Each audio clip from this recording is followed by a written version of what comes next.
Pues Ya. muy buenas tardes a todos. Procedo a dar la clase de actualización sobre interrupción voluntaria del embarazo. La interrupción es el procedimiento que se realiza dentro de los límites legales, guiados por unos criterios de calidad sanitaria, pues para poner fin a una gestación. Como podemos ver en la siguiente noticia, los abortos en 2019 crecieron un 3,4%, un discreto aumento con respecto a la tasa de abortos en los últimos años, como vamos a ver más adelante. La interrupción del embarazo está considerada ahora mismo en España un problema social porque el número de interrupciones, por ejemplo, en este 2019 se ha situado en unas 99.000 y de todas ellas casi el 70% acudieron a un centro sanitario público a solicitar la información.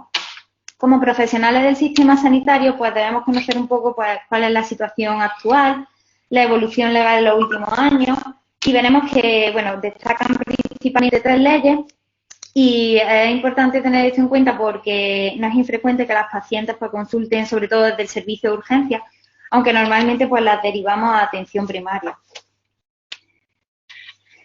Respecto un poco al contexto jurídico histórico, en 1985 ya surgiría la primera ley con respecto a la interrupción del embarazo.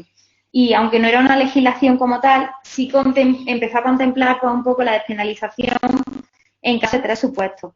El primero sería el supuesto criminológico, que te permitiría interrumpir antes de la semana 12 ante una violación previamente denunciada. El supuesto terapéutico, pues por riesgo para la salud de la madre, que en este caso permitía interrumpir hasta la semana 22. Y el supuesto eugenésico, pues por malformaciones físicas y psíquicas del feto, que sí que estaría permitido interrumpir durante toda la gestación, pero previo a la aprobación de un comité. Esto se quedaría así mucho tiempo, durante años, hasta que el Parlamento en 2001, el Parlamento Europeo, emitiría pues, la recomendación de facilitar un poco el acceso de estas mujeres pues, a los servicios de reproducción e interrupción de la gestación. En España todo seguiría igual desde esa recomendación en 2001 y en 2008 el Consejo Europeo volvería a reafirmar un poco el derecho pues, de todo ser humano a la libre disposición de su cuerpo y respeto a la integridad física. Y a los Estados miembros a despenalizar el aborto dentro de unos plazos razonables. De esta manera, ya en 2010 llegaría a España la primera ley orgánica que se llamó Ley de Salud Sexual y Reproductiva y de la Interrupción Voluntaria del Embarazo. En esta ley, que es la vigente actualmente con algunas modificaciones que ahora comentaremos, establecería que los servicios públicos pues, debían garantizar una calidad en los servicios que aporta, un acceso universal a las prácticas de planificación y unos servicios de calidad pues, dentro del parto, puerperio y atención perinatal. También recogía que, sea cual sea el tipo de intervención, todas tenían que tener unos requisitos comunes. Estos requisitos serían tratados por un médico especialista, una asistencia en un centro sanitario público o privado, pero con una acreditación previa por parte del Estado, por parte de la embarazada y una información completa y de calidad. La principal modificación de esta ley vendría en 2015 y sería referente a las edades comprendidas entre los 16 y los 18 años. La ley de 2010 estaba fácil de interrumpir, se informaron, pero no era necesario su consentimiento y se podía alegar conflictos y no informar. A partir de la ley de 2015 sí que se tendría la información obligada a los tutores y una necesidad de conocimiento por su parte. Actualmente existe un anteproyecto de ley que se conoce como el anteproyecto de la Ley Orgánica para la Protección de la Vida del Concebido y los Derechos de las Mujeres Embarazadas, y en este sí querían volver a la Ley de 2010 y quitar el consentimiento paterno. Pero bueno, centrándonos un poco en la Ley de 2010, que es realmente la que tiene el grueso de los supuestos y tal, porque la de 2015 solo fue una modificación, pues vamos a recordar los requisitos para poder interrumpir. Comenzaremos con la interrupción del embarazo a petición de la mujer, la cual es solo posible dentro de las 14 primeras semanas. Y siempre es importante haber informado a la mujer sobre los derechos y las prestaciones y ayudas públicas para el apoyo de la maternidad, que transcurran al menos 3 días desde esta información y el proceso de interrupción, Y, bueno, aunque vamos ahora a explicar cómo es el proceso, hay que resaltar la importancia, pues, de proporcionar una correcta información, la importancia de derivar a la señora a un centro concertado, que es donde se realizan la mayoría de las veces, y es importante también asegurar una cita dentro de las 3 primeras semanas post-IVE sobre anticoncepción.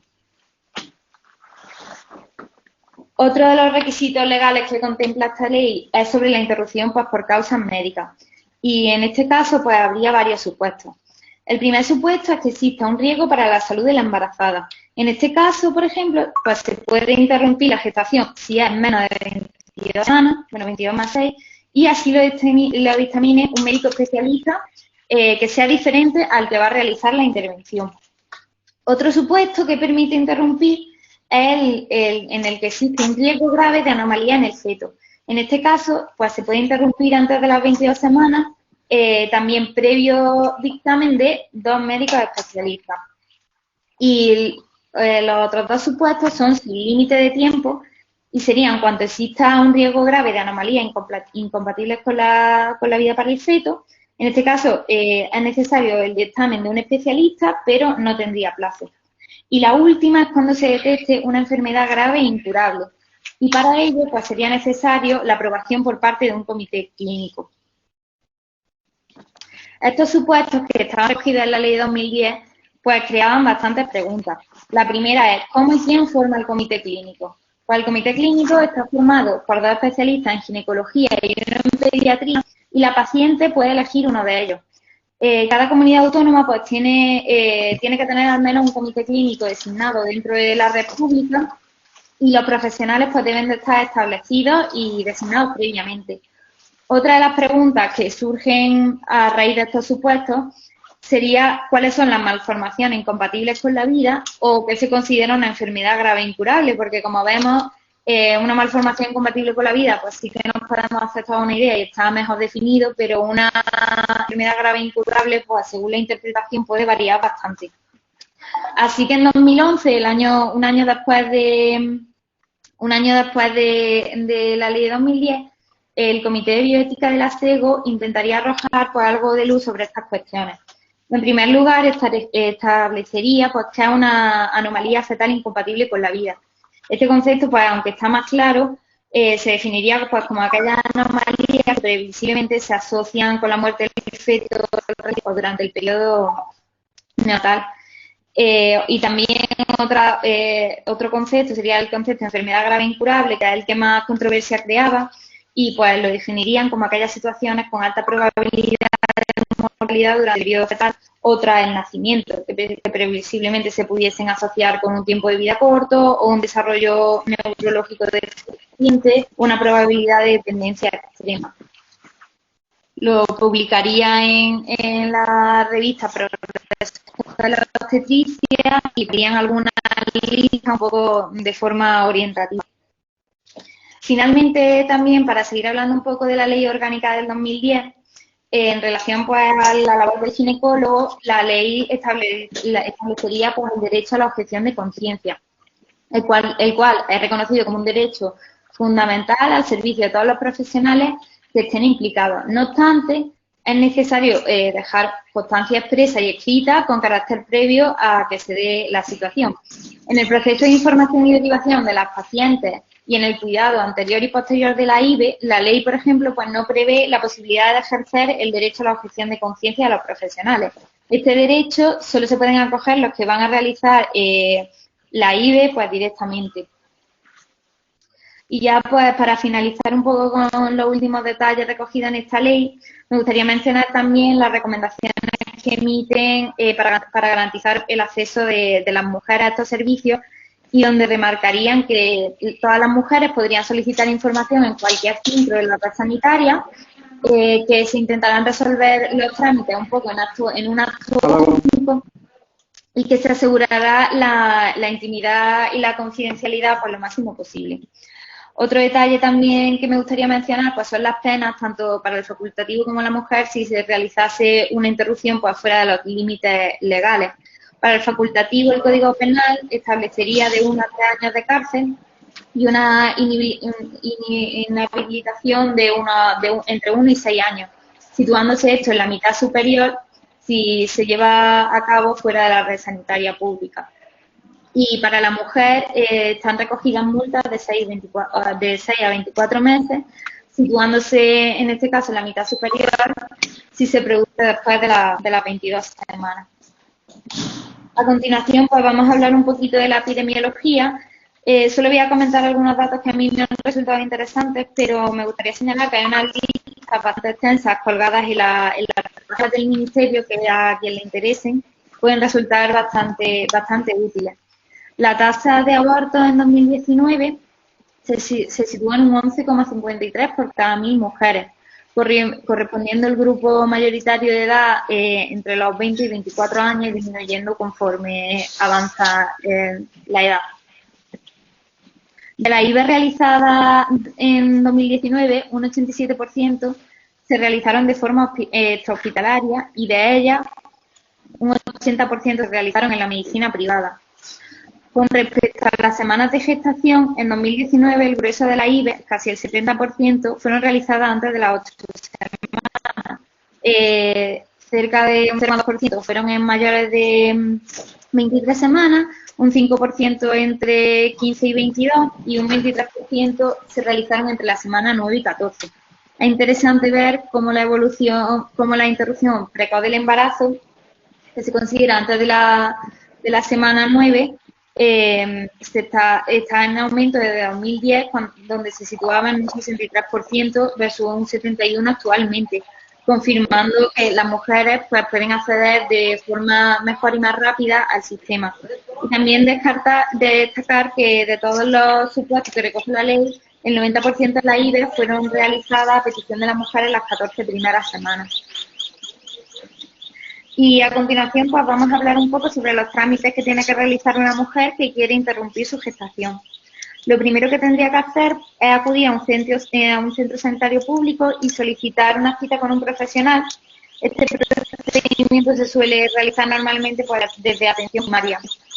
En este centro al que acude se proporciona a la gestante un sobre cerrado con toda la información relativa a ayudas públicas, cobertura sanitaria, beneficios fiscales, ayuda al nacimiento, centros disponibles para recibir información sobre anticoncepción.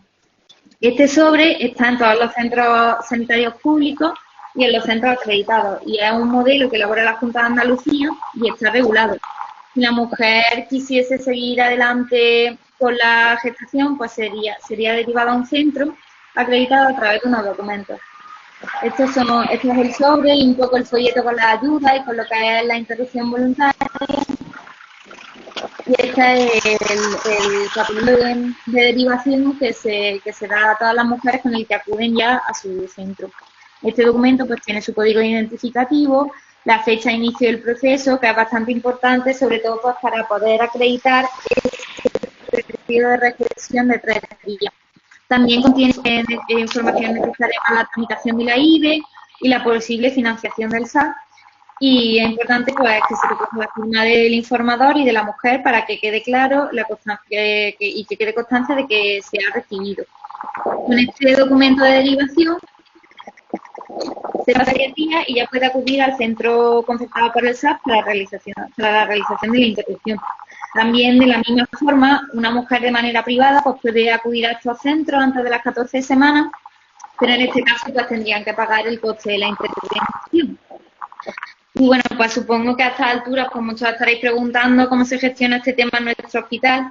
Y es que aunque solemos desde el servicio de urgencias pues remitir a atención primaria para que lo gestionen desde allí, aquí podría ser gestionado también por la trabajadora social, pudiendo entregar el folleto informativo, el sobre con la información y rellenando el documento de derivación. Para ir finalizando este apartado, dar algunas de las recomendaciones que emite la Junta de Andalucía a raíz de esta ley. Y en primer lugar, pues indica que cada centro se puede organizar como quiera.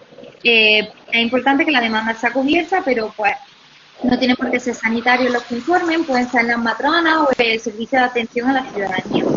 Aún así, el proceso es conveniente que sea conocido pues, por todos los profesionales, recordando especialmente que la interrupción pues, y el sistema de salud pues debe garantizarlo. También es oportuno evitar pues desplazamientos de la paciente, movilidad de documentos, intentar un poco facilitar al máximo el problema, evitando que la mujer pues se cruce con gente que la pueda afectar o pueda tener algún tipo de problema. Y por último también es importante, y más teniendo en cuenta pues la población que nosotros manejamos, aprovechar el contacto de la mujer con el sistema sanitario para ofrecer un poco de consejo contraceptivo. Y bueno, aunque el objetivo de esta clase era hablar un poco del proceso de la IVE y refrescar un poco por los supuestos legales, los trámites burocráticos, me parece importante también hablar de los diferentes métodos utilizados para interrumpir la gestación. El primer método y más utilizado es la IVE quirúrgica, la cual es altamente eficaz, tiene pocas complicaciones, la recuperación es relativamente rápida y se puede hacer de forma ambulatoria. El procedimiento pues es un programa de 3 visitas. En la primera visita hay una valoración psicosocial, se hace una ecografía para valorar la edad gestacional, la morfología uterina, descartar patología ginecológica, se hace un poco también de anamnesis, valoración del tipo de anestesia, consejo contraceptivo y se sacan pues las analíticas pertinentes. La segunda visita en este centro pues ya sería el de la interrupción propiamente dicha. Se recomienda una dosis de diazepam si el procedimiento se realiza con anestesia local y una preparación con 400 microgramos de misoprostol vía vaginal 3 horas antes de la intervención. El procedimiento quirúrgico sería como lo que ya conocemos que es un legrado tradicional, pero en este caso se suele utilizar aspiración por vacío con una presión de 0,5 atmósferas. Actualmente no está recomendado el repaso de la cavidad con legra. En comparación con el legrado convencional, pues es verdad que la aspiración presenta menos complicaciones, menos dolor y es más rápido. Por ello, la CEGO pues la pone en su protocolo y la recomienda. Finalmente, pues ya se programa una tercera visita a los 15 días, el control, reforzar un poco el consejo contraceptivo y una valoración médica, ginecológica y pues, sexual y psicológica pues, también. Con respecto a las semanas de gestación, en el segundo trimestre el proceso no suele ser muy diferente. Es verdad que se suelen necesitar dilatadores de mayor tamaño y suele ser más frecuente la necesidad de uso de anestesia general y sedación. También adquiere un poco más de importancia el hecho de realizarlo bajo control ecográfico. Como podemos ver en las estadísticas de 2019, el legrado aspirativo supuso alrededor del 65% de las intervenciones y el tratamiento quirúrgico en general, incluyendo también la dilatación y evacuación, pues supondría ya el 80%. Sobre la IVE farmacológica, la mayoría de clínicas siguen más o menos el mismo proceso, que consiste en una primera visita donde se explica cómo va a ser todo, qué es lo esperable y se procede a la administración oral de mifepristona. Y luego se dan unas acciones, pues qué es lo que va a pasar, se le cuenta un poco cómo tiene que actuar los próximos días y se proporciona la medicación para los días posteriores, que es el misoprostol. También se le suele dar un teléfono 24 horas para que llamen si fuese necesario y se da una cita en los próximos 15 días para comprobar que el aborto pues, se ha producido con éxito. El tratamiento médico combina la acción de la antiprogestorónica de la mifepristona, que se dan 200 miligramos, que va a alterar el endometrio, va a producir una necrosis de la decidua y favorece que el trofoblasto se vaya separando. También sensibiliza al endometrio al efecto de las prostaglandinas y aumenta la contractilidad, que junto con el misoprostol y sus efectos de maduración, pues la verdad es que suele ser bastante eficaz. Se administra unas 24 o 48 horas después el misoprostol después de la mifepristona, 800 microgramos, y puede ser por vía oral, vaginal, bucal, sublingual, simplemente pues teniendo en cuenta que los efectos secundarios pues son ligeramente superiores por vía oral. Estos efectos que se le cuentan a la paciente pueden ser un poco de sintomatología gastrointestinal, síndrome pseudogripal, fiebre hasta 38,5 que no requiere tratamiento. Y bueno, también me gustaría comentar un poco los posibles efectos teratogénicos En caso de que la IVE fracasase, la mujer pues quisiese seguir adelante con la gestación. En este caso, con respecto a la mifepristona, los datos de los que se disponen son bastante limitados sobre el riesgo de anomalías fetales. Hasta el momento no hay evidencia de riesgo teratogénico de la mifepristona, por lo que si la mujer quisiese seguir con la gestación, no tiene por qué ser necesario finalizarla. Sin embargo, en 2019, Aufred et al. Sí han descrito algunos efectos que pudieran estar derivados del uso de misoprostol, por ese aumento de la contractilidad uterina, que puede, en la etapa de la organogénesis, pues supondría una disminución del flujo. Se han observado alteraciones en el hueso temporal y frontal, en la de síndrome de Mobius, que consiste en una parálisis facial bilateral y trastorno de la abducción ocular, además de anomalías cognitivas varias. Respecto al tratamiento médico en gestaciones que superen las 9 semanas, este no se encuentra muy aconsejado, ya que se ha demostrado que el tratamiento quirúrgico es superior. Solo se realizaría en ámbitos en los que el personal sanitario pues, no esté cualificado para realizar una interrupción de forma quirúrgica.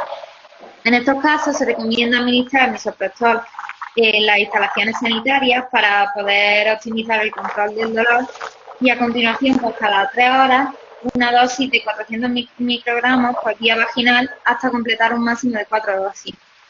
Si aún así el aborto no se hubiese producido, se administraría una nueva dosis de mifepristona vía oral 3 horas después de la última dosis de misoprostol y habría que comenzar de nuevo el ciclo de misoprostol a las 12 horas. También me gustaría comentar que la profilaxis antibiótica en casos de finalización farmacológica no es necesaria. Y bueno, para finalizar los diferentes métodos de interrupción, me gustaría dar una pincelada a las interrupciones en situaciones de más de 22 semanas, donde es importante llevar a cabo pues, una serie de intervenciones, sobre todo de cara a evitar la expulsión de un feto vivo. En menos de 23 semanas lo que se hace es administrar 1 miligramo de digoxina de forma intramniótica unas 24-48 horas antes del ingreso. Luego, cuando ingresa, se comprueba la frecuencia cardíaca fetal y se procede a realizar la interrupción. Y en gestaciones que ya superen las 23 semanas o vayan a tener sangre fetal, será una gestación gemelar, que se desea la parálisis de un solo gemelo, por lo que se hace la administración de cloruro potásico mediante cordocentesis o cardiocentesis entre unas 12 y unas 24 horas antes. Además, esto supone una disminución del flujo uteroplacentario y se asocia a una disminución del riesgo de sangrado en caso de complicación obstétrica. Así que también disminuye un poco la disminución del intervalo de expulsión. Es importante también conocer que el hecho de que este procedimiento se realiza bajo anestesia e inmovilización fetal, y esto se hace con fentanilo y con rocurón. Y bueno, para ir finalizando, me gustaría comentar algo acerca de la desinmunización RH, y es que actualmente no existe evidencia acerca de la necesidad de esta medida después de un aborto antes de las 9 semanas. No obstante, en nuestro medio, la OMS sí que recomienda que todas las mujeres con factor RH negativo pues reciban la inmunización pasiva de las primeras 72 horas. Y ya está, esto sería todo.